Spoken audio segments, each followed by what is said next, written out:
অভিভাবক, আপনার সন্তান কোরআন তেলাওয়াত করতে পারে কিনা, আপনি তেলাওয়াত করতে পারেন কিনা, আপনি যে নামাজটা পড়তেছেন নামাজটা হচ্ছে কিনা, এই ব্যাপারে আপনার কোনো জানা নাই, আপনার কোনো এই ব্যাপারে আপনার কোনো বোধোদয় নাই, বোধোদয় হচ্ছে না যে আমরা সবসময় ভুলের ভিতরে আছি।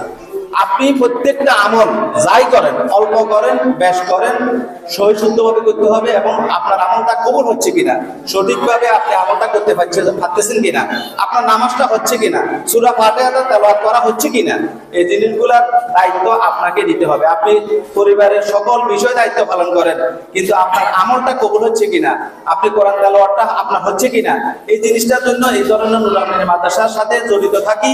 ওস্তাদদের মাধ্যমে কোনো শরম নাই, শিখাইলে জানার ভিতরে শিক্ষার ভিতরে কোনো শরম নাই, কোনো লজ্জা নাই।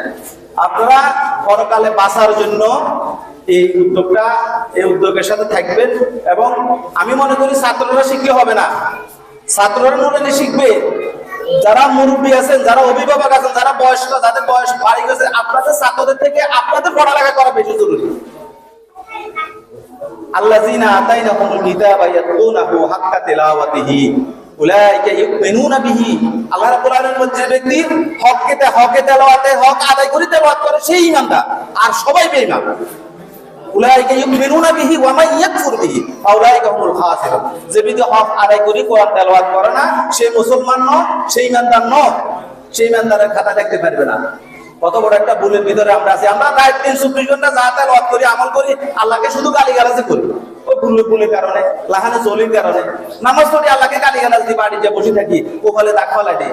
মানে আমি অনেক বড় মোত্তাকি হয়ে গেছি, অনেক বড় নামাজি হয়ে গেছি। আসলে কিন্তু বাস্তবতা বিশ্লেষণ করলে দেখা যাবে আপনার কেন আল্লাহ রাব্বুল আলামিন শিখার জন্য আপনাকে কি পর্যাপ্ত পরিমাণ সময় দেন নাই?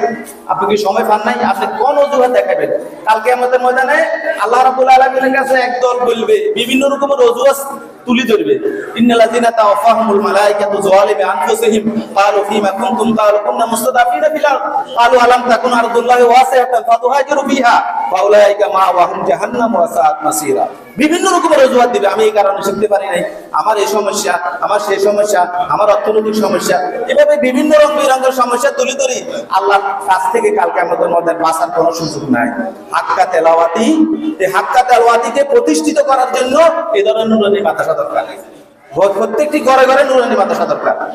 আল্লাহ রাব্বুল আলামিন কোরআনে কারীমকে হক আদায় করি তেলাওয়াত করা এবং কোরআনে এখানে আয়াতের ভিতরে হযরত আব্দুল্লাহ ইবনে মাসউদ তিনটি কথা বলছেন।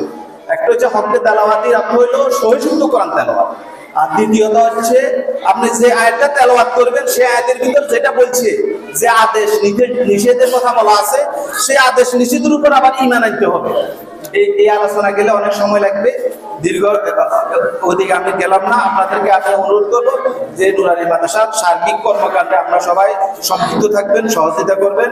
আল্লাহ রাব্বুল আলামিন আমাদেরকে সবাইকে হকের তেলাওয়াতের সাথে কোরআন তেলাওয়াত শিখার এবং আমল করার তৌফিক দান করুন। সবাই বলেন আমিন।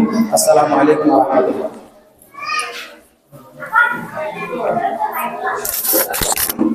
সম্মানিত মেহমানকে ধন্যবাদ।